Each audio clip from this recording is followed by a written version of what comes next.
Our economy is going through hard times.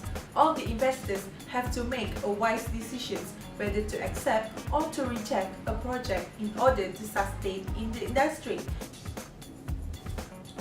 Huh? Capital budgeting? Capital budgeting. Ding, ding, ding. Don't get confused. Let me explain to you what is capital budgeting. So, what is capital budgeting? Capital budgeting makes decisions about long-term investment of company's capital into operations. In other words, capital budgeting is a planning on final return of investments.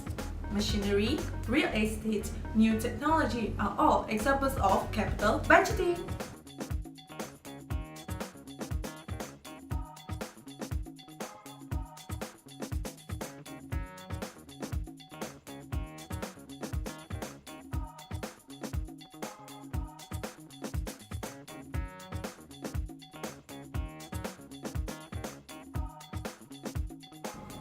So, did you get the idea of capital budgeting?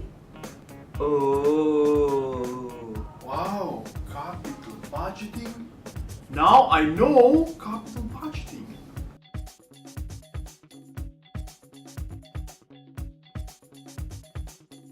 Capital budgeting has 4 techniques. The first one is simple payback period.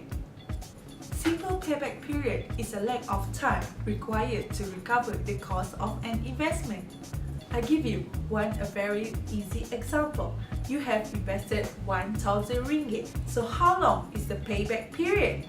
Expected you will get 500 ringgit a year, meaning to say the payback period is 2 years.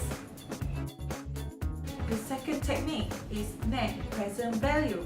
This is the most reliable measure used in capital budgeting. We have positive and negative net present value. This is how you want to measure whether you want to accept or reject a project.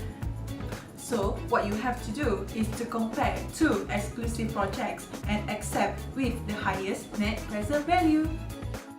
Let's proceed to the third technique. The third technique is internal rate of return. It is also known as IRR. IRR is a discount rate that sets net present value to 0. It is also used to determine which project has the highest rate of return.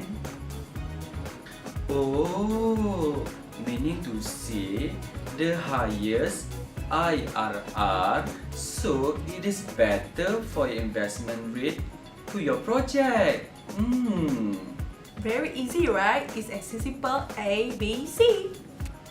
So now we are moving on to the last technique of capital budgeting. The last technique of capital budgeting is called modified internal rate of return. Modified internal rate of return, also known as MIRR, assumes positive cash flows are reinvested at firm's cost of capital. MIRR accurately reflects cost and profitability of a project. By implementing MIRR techniques, it will avoid multiple IRR problems. So guys, let's move on to the calculation. I have my financial calculator. I can't wait to do the calculation.